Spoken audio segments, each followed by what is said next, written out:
Well, hello, book lovers. Happy Valentine's Day. This is the Blue-Eyed Black Devil. Welcome back to the channel. Visitors, if you happen upon my channel, please feel free to join us. We would love to have you here. Okay, book lovers, on this day of love, Valentine's Day, I am here to give the third and final installment of the book Shattered Secrets by Karen Harper. This is the first book in the Cold Creek trilogy. Okay, when last I recapped, we learned that Dane Thompson had just been killed.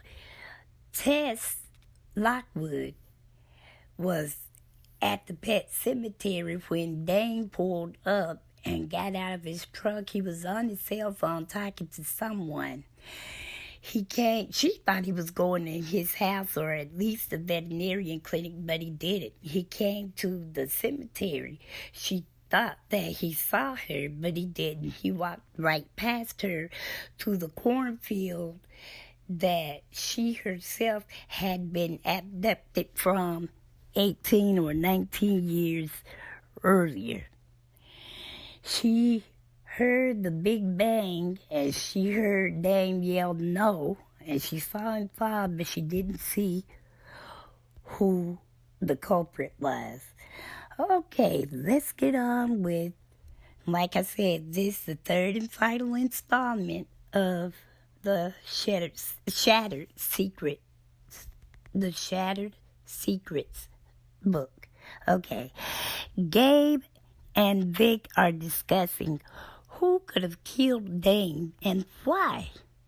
At first, both Marva Green, Dane's sister, and Vic thought that Tess did it. One of the little girls who had been missing has reportedly been found. Amanda was the little girl's name. Her mother contacted Gabe and told him that she had been found living with her dad. Now, Tess took it upon herself to go visit with Marva. Slowly, she made her way inside of the house where she overheard voices.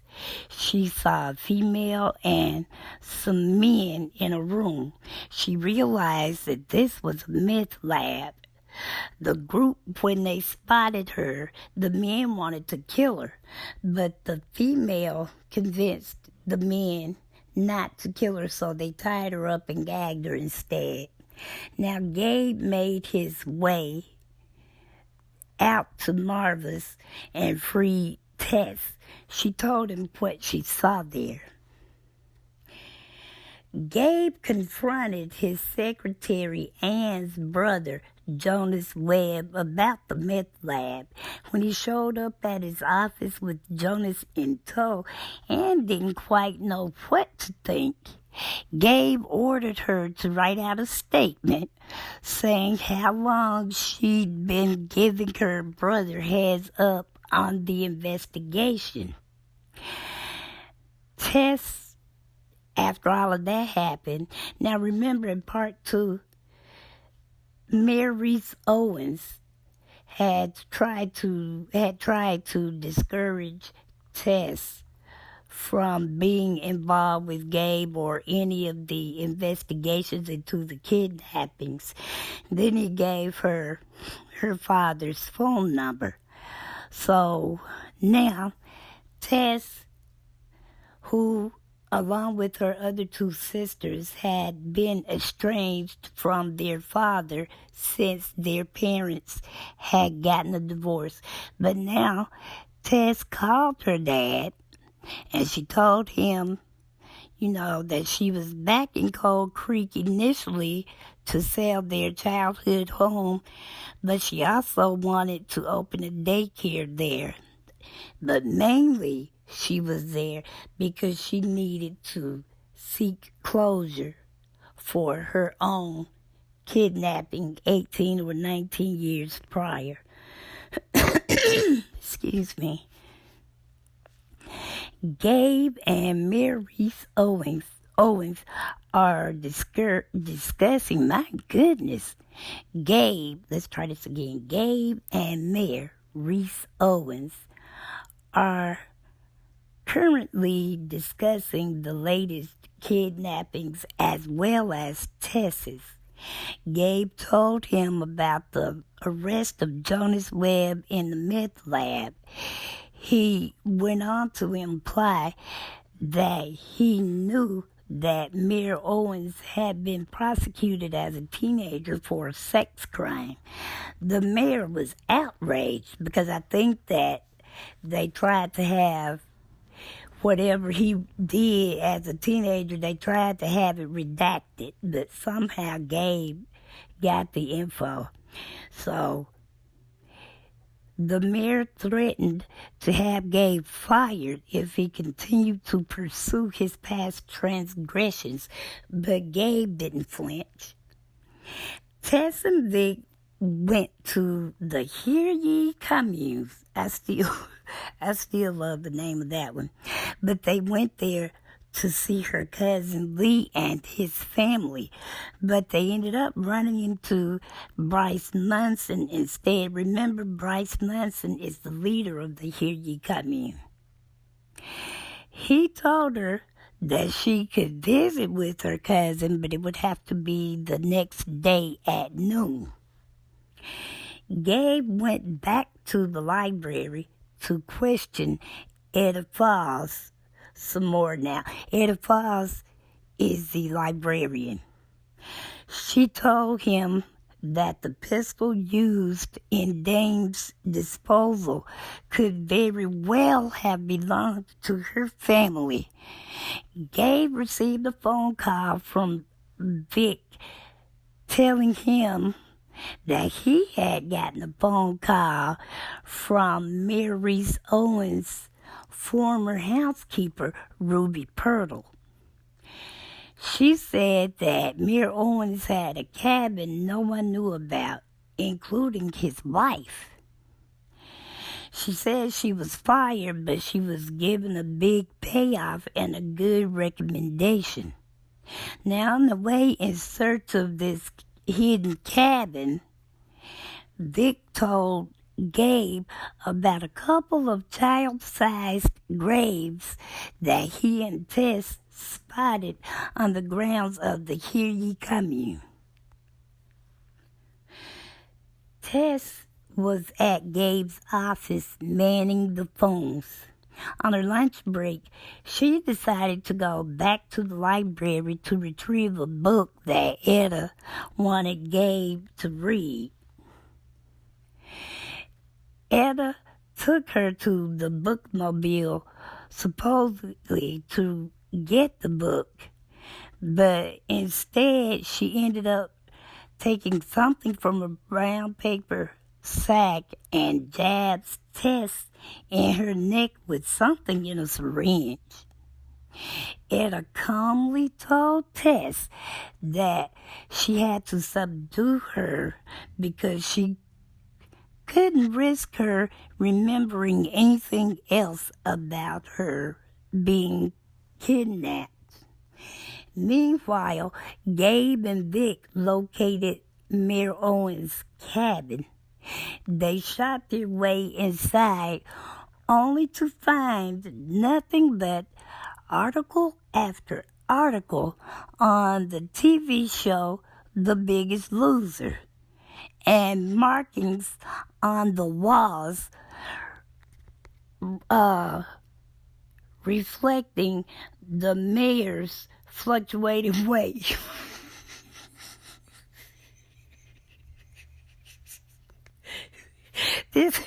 This man had to have a cabin, hidden cabin, only to store his obsession of the biggest losers and the biggest. Well, I wondered why earlier in the book they made mention of how much the mere weight. Now, they never gave like a poundage, like they didn't say like 300 pounds, and they just said that he was really big and that his girth had prevented him from wearing a seatbelt properly and this, that, and all this time.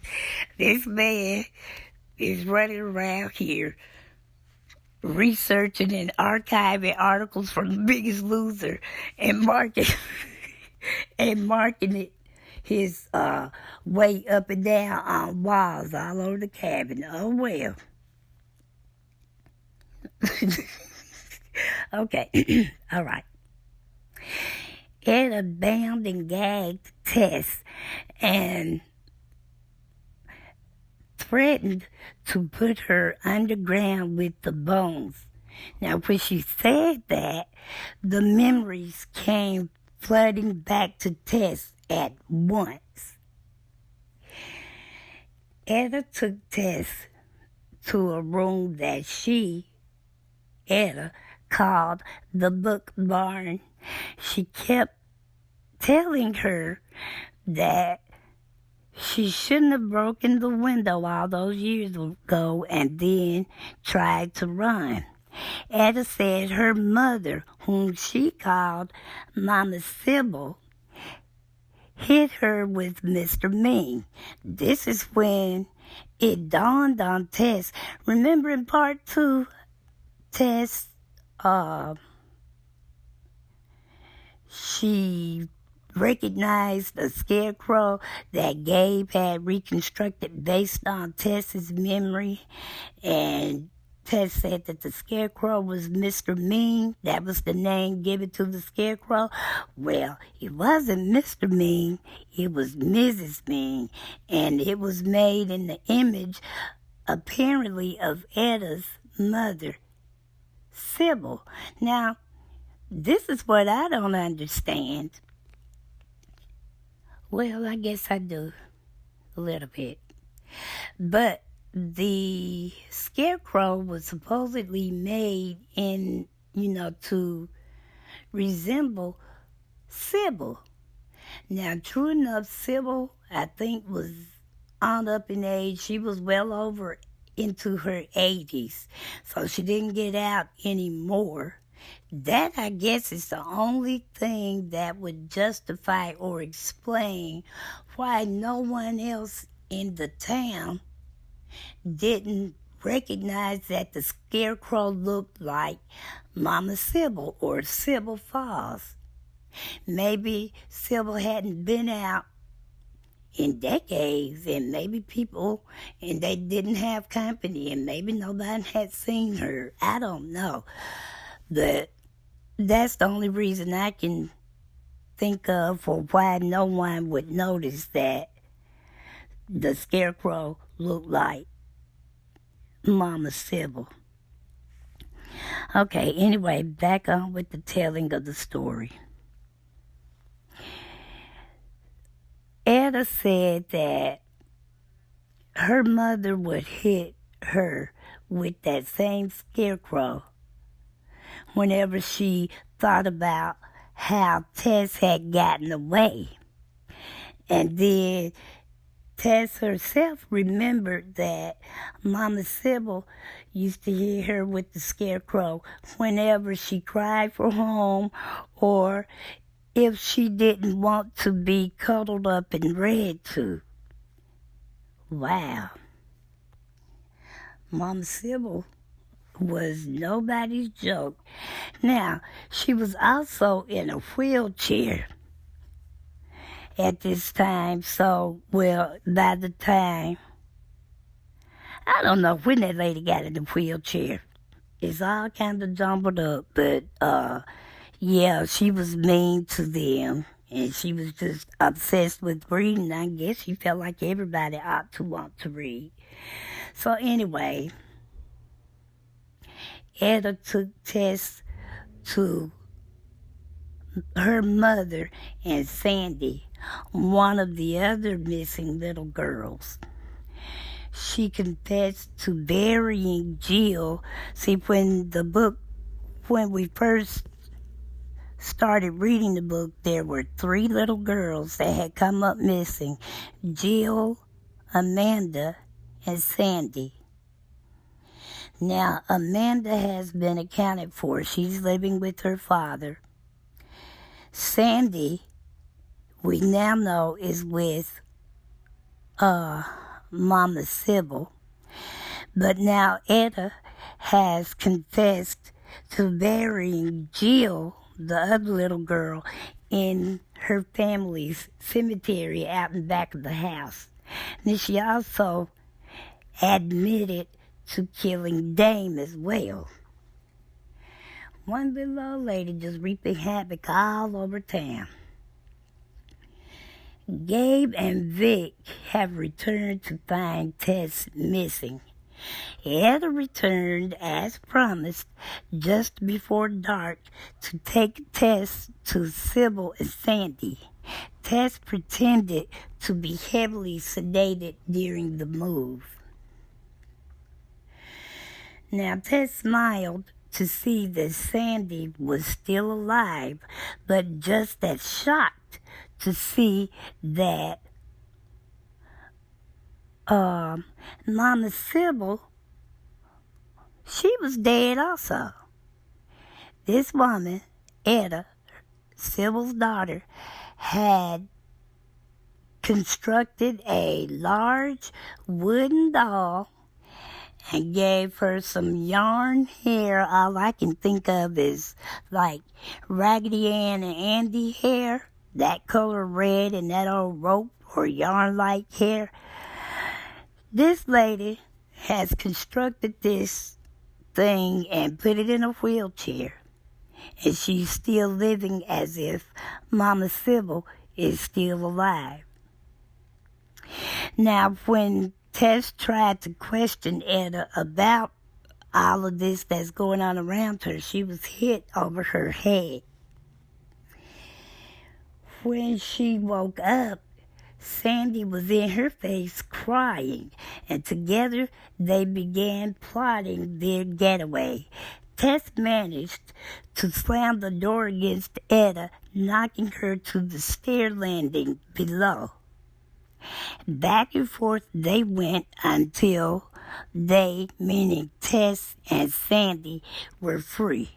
Gabe and Vic finally found them and returned Sandy to her parents. It was determined that Etta killed herself with one of her many guns. Tess decided to stay in Cold Creek to help Sandy through her horrible ordeal and to see how things would go between she and Gabe. Together, they decided to sell their houses and property. They wanted to buy a larger property. It needed to be really big because they wanted to open, Tess wanted to open her daycare on the property, and then they also wanted a house separate from the daycare on that property. Now, this concludes this book, Shattered Secrets by Karen Harper. This is the first book in the Cold Creek trilogy. Now, like I said, this book was very, very slow and hard for me to get into. For what reason, I'll never know. It did not get good to me, quite frankly, until the last 5 or 6 chapters. But I'm glad I struggled through, because it really was a pot of gold at the end of this rainbow. I never would have guessed that the local librarian was the one running around here doing all of this killing and mayhem. All of these other shady characters, I'm wondering, will we see them again? Like, I am interested to get to the bottom of the Lockwood's cousin, Lee, and his family. what is going on with them in the Hear Ye commune? Because when this book opened up, remember, Tess had always kept in touch with Lee's wife, Gracie. Well, once she had been fully, I guess, indoctrinated into this sect, for lack of a better word, she was no longer Gracie. She was Grace of God. And what's up with the leader of the Hear Ye commune, Bryce Munson? What is his story? Why is it that he's always somewhere out of nowhere, like he just pops up out of thin air? And then, like when Tess and Vic went to visit Lee this last time, he said that she could visit with her cousin, but it would have to be the next day at noon. Now, why at a set time of day? I don't know. And then what's up with the mayor? Mayor Owens. Surely to goodness there's more to his story besides him hiding out in hideaway cabins, logging his fluctuating weight and watching reruns and reading articles on the TV show The Biggest Loser. Those were, let me see. Yeah, because Etta, it speaks for itself. I hate that Marva felt like Tess had something to do with it. But I think the only reason she did that is because Tess had been kidnapped and she knew that her brother had once been a suspect. So, anyway, book lovers, like I said, this concludes this book. Have you ever read anything by Karen Harper? I haven't before now. And unless these next two books in the trilogy are super duper great to me, I probably won't be reading anything else of hers. But I'm not going to make that decision until I complete the trilogy. But if you have read some of her other books, how were they? Did you like them? Have you read this trilogy or this book in particular? If so, what did you think about it? Get down in the comments and let's talk about it, shall we? And in the meantime, visitors, feel free to join us. Subscribers, let's make them feel welcome. And if you haven't already, please like, share, comment respectfully. Subscribe, and please, oh please, oh please, hit that notification bell to be notified each and every time I upload a video. And in the meantime, just know that all is well that reads well. Thank you for listening. God bless. Happy reading and happy Valentine's Day, book lovers.